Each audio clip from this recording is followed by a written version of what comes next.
లేని వెన్నెలంత నేల మీదకొచ్చినట్టు నువ్వుంటే చూడవా. మంచువాన నన్ను ముంచెనంట, వాన విల్లు మీద ఇల్లు కట్టినెవ్వరంట.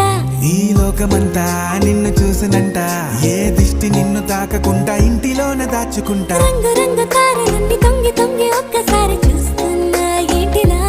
ఆ పైన లేని వెన్నెలంత నేల మీదకొచ్చినట్టు నువ్వు